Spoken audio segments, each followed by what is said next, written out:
Bonjour à toutes et à tous, j'espère que vous allez bien. Si vous me voyez pour la première fois, je m'appelle Thierry. Sur ma chaîne, je parle d'entrepreneurs d'investissement en Afrique. Car je reste persuadé que c'est en entreprenant en investissant qu'on pourra développer notre continent. C'est en investissant massivement sur le plan économique que le continent pourra se développer. Sur ma chaîne ici, c'est que je promets de dire que les produits du terroir africain. Je fais la valorisation des épices, des cultures de rente, des cultures forestières non ligneuses, des cultures vivrières, ainsi que des cultures de rente.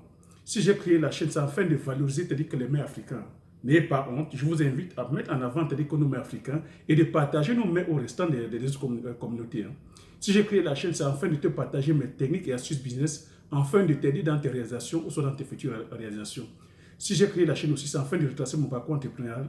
Quand il y a cela 7 ans, j'ai embarqué femmes, enfants, frères et sœurs dans une aventure entrepreneuriale dans le domaine agricole avec pour mission de produire le célèbre poivre du Mungo, communément appelé poivre de Penja, qui a reçu son indication géographique protégée en 2013, de produire l'huile de palme, de produire l'huile de palmis, de produire la Garcinia cola, communément appelée Pita cola ou soit petite cola, de produire le riciné dendron et de l'autre communément appelé Arpi soit Nyansan, de produire la cola Akominata, avec pour finalité de créer une marque spécifique à nous, dont on mettra sur le marché physique et sur le marché virtuel.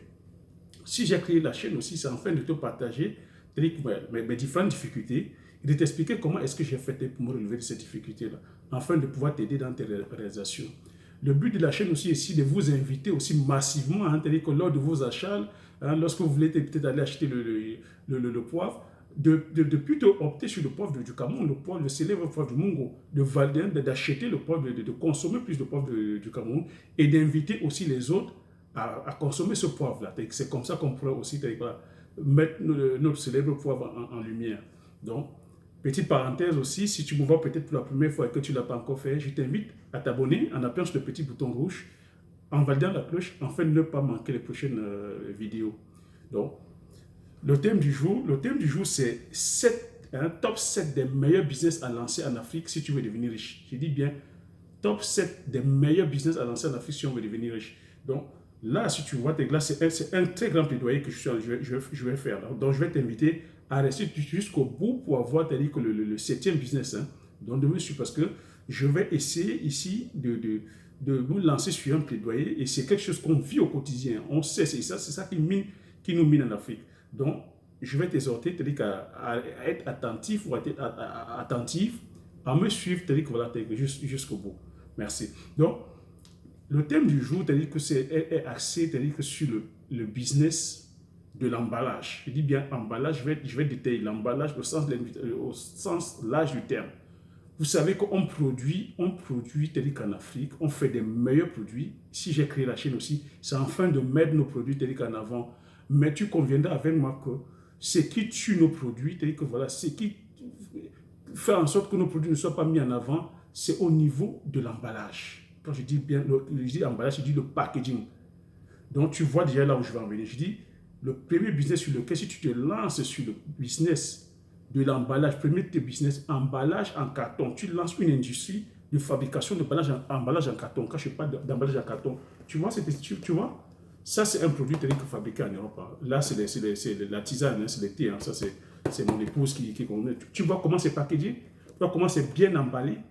Ici en Europe, c'est plus l'emballage qu'on achète que le produit en lui-même. Parce qu'on est plus, tu crées une industrie sur l'emballage. Tu vois comment le produit est packagé, quand c'est mis en avion, quand c'est mis en tête de gondole, c'est le design qui nous attire en premier. Donc, sur l'emballage en carton, ça c'est les gros cartons. Tu vois que si tu te lances comme ça dans une industrie en Afrique d'emballage, tu vois tous les articles faits en carton.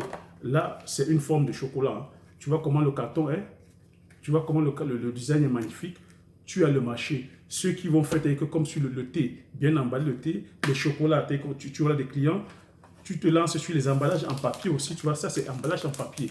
Par exemple, le chocolat. On est les premiers producteurs de cacao, mais on n'est pas dans la transformation. Pourquoi? Parce que voilà, non seulement on ne transforme pas, mais on ne peut pas emballer. Même quand on fait des chocolats de façon artisanale, l'emballage laisse à désirer. Donc si tu te lances dans l'industrie d'emballage, tu vois, ça c'est emballage en papier. L'emballage papier et carton. Tu vois, ça c'est la farine. Emballage papier.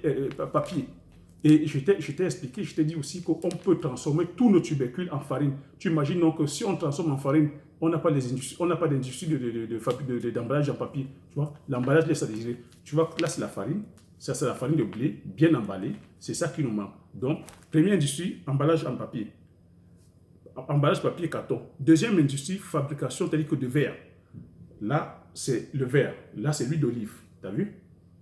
Là, c'est l'huile d'olive en verre. Si tu te lances dans une industrie de fabrication de verre et tu auras comme ça, il y a le marché. Tu vois, là, c'est du vinaigre balsamique. Chez nous, en Afrique, on produit de l'huile, mais c'est le packaging qui va. Là, c'est la tomate. Tu imagines?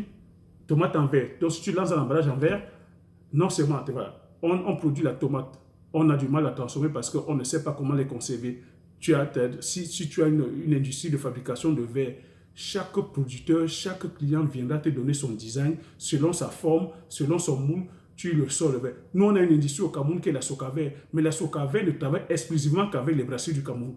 Donc, si tu arrives, les brasseries que sont et le client exclusif, tu ne peux pas. Donc, tu imagines que si tu viens au Cameroun, tu montes une industrie de fabrication de verre, il y a du marché. Et en Afrique même. En Afrique, l'emballage laisse à désirer. Donc, deuxième, tes business, emballage en verre. Troisième, tes industries où il faut d'emballage. L'emballage, c'est-à-dire que plastique.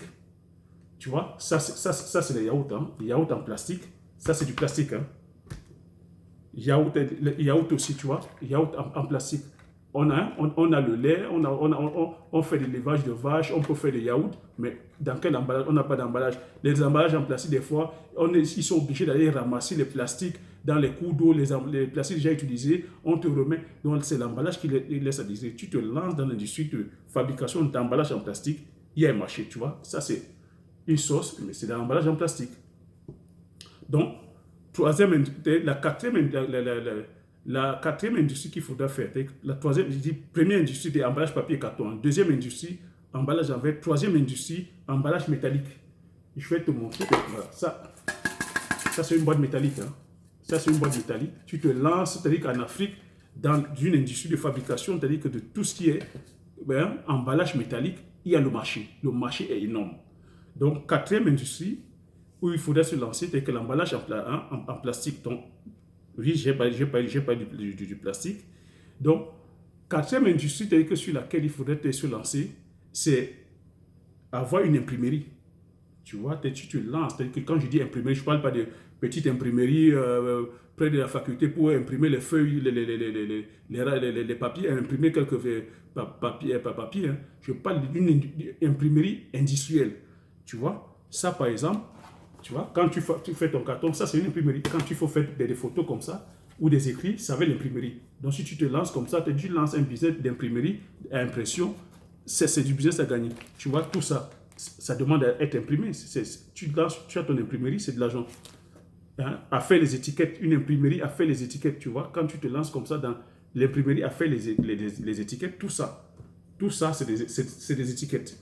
Dans tous ces produits, tu vois, tout ça, c'est des étiquettes. Et c'est fait que dans les imprimeries. Donc, quatrième business, c'est l'imprimerie parce qu'il faut faire, voilà, il faut faire le packaging, il faut imprimer le logo de la société, le nom de la société, le process et tout et tout. C'est dans une imprimerie. Donc, le cinquième business, le sixième business, c'est une imprimerie 3D. Donc, tout à l'heure, je t'ai dit de faire une imprimerie sur tout ce qui est étiquette. Maintenant, je te demande de te lancer aussi le sixième business comme ça qui pourra te rendre riche. C'est les imprimeries 3D. Tu verras aussi que ce qui nous tue en Afrique, c'est qu'on a des problèmes de moules. Tu vas aller au Brésil, je prends tous les exemples au Cameroun parce que le Cameroun que je connais mieux. Tu iras, à Socaver. Socaver, c'est la société qui fabrique les verres chez nous. Tu verras qu'au Cameroun, c'est les brasseries qui sont clients exclusifs. Et les brasseries ont leur moule. Leur moule quand je dis moule pour fabriquer les bouteilles en verre, les bouteilles de bière.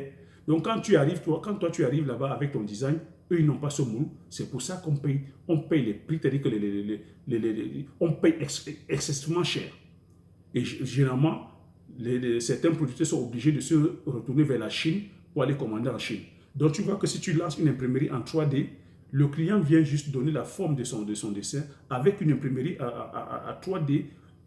Le gars, il te sort rapidement ton moule et tu peux aller te donner à ces fabricants-là. On te fabrique la forme que tu veux en un temps record. Donc, si tu te lances dans une imprimerie à 3D, tu vas faciliter les producteurs ou soit même ceux qui ont les industries de fabrication de ces différentes procédures dont je t'ai donné. Donc, l'industrie d'imprimer en 3D facilite la fabrication de moules. Si je viens avec une forme comme ceci, hein, je vais l'imprimer en 3D. En un temps de mouvement, il me sort la forme et je peux aller donner au fabricant, il me sort le truc parce que les fabricants font des fois chier par rapport au moulage. Donc, le septième, c'est le septième domaine, la septième industrie où tu te lances aussi, tu gagnes de l'argent ou tu deviens millionnaire ou milliardaire à coup sûr, c'est l'industrie du recyclage. Tu conviens avec moi que tout ce que je viens de citer là, industrie de fabrication de carton et de papier, industrie de fabrication de verre, industrie d'emballage métallique, industrie d'emballage plastique, industrie j'ai dit l'imprimerie, j'ai dit industrie de 3D. Donc, le septième industrie maintenant, c'est l'industrie du recyclage. Tu conviens avec moi qu'une fois on a produit tout ça, il faut bien recycler. Donc, si tu te lances maintenant, à l'industrie du recyclage, donc recycler tous ces différents matériaux-là, plastique, verre, papier, tout, tu gagnes un jackpot. Et aujourd'hui, tu regardes l'Afrique, tu vois dans quel état c'est. Si tu viens te lancer, tu montes comme ça une usine de recyclage de tous ces matériaux-là, c'est du jackpot. Parce que, comme on a dit, rien ne se perd, tout se transforme.